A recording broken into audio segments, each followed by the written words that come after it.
Alright, I'm going to make this quick because if you're watching this video you probably already know what you're kind of dealing with here. So this is a 96 Honda Civic doing the rear suspension bushings.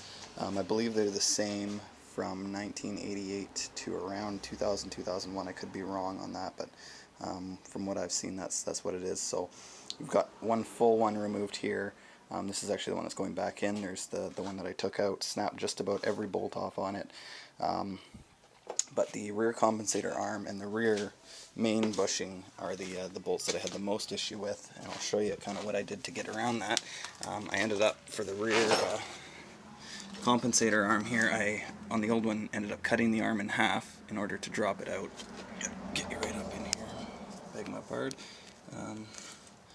So here's the compensator arm here, runs into this little slot and then the bolt runs through it. I had to cut in this slot to free the bolt because it was stuck into the metal sleeve, which is probably what you're going to have issues with. But I also had the captive nut inside the frame start spinning free on me, so I actually had to take a hole saw and cut a hole in this little pouch in the unibody, and then you can actually see the little captive nut in there. I had to grab onto it with vice grips in order to get the bolt all the way out. It's in a little slide channel to allow for alignment. But that's the only way that I was able to get in there and grab a hold of it, so you may end up having to do that and drill a circle hole there.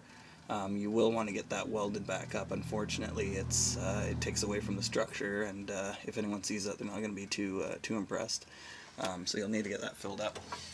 The other issue was on the passenger side. I'll show you, but it's this bolt here. One of these main large 17 mil bolts that hold that big pillow in there, and I'll show you what I did on the other side to get to access to that. It was luckily the inner bolt, which is actually, it looks like it's easier to get access to. But so we're inside the car here, lift up the rear seat on the passenger side, and had to cut into the frame in order to get access. You can see the top of the nut there. And you can see some twisted metal up in there because it's freed itself, and that whole entire piece is spinning freely. I can't get a good enough grip on it to get the bolt out all the way, so I'm going to have to cut the head of the bolt off underneath the car and then pull this entire unit up through. But it should be easy enough to get some washers and a nut on the top and fix that. This isn't really structurally integral. You don't have to fill that back in, but I mean, it looks kind of janky if you pull the seat up, but to each his own. And then I had the usual bolts break on the suspension. The control arm bolts broke, the strut bolts broke, but you'll have to drill and tap those out or replace them. But these ones are the real headache, the captive bolts in the frame. So that's kind of what you need to do to access those. It's kind of a clusterfuck, but there you go.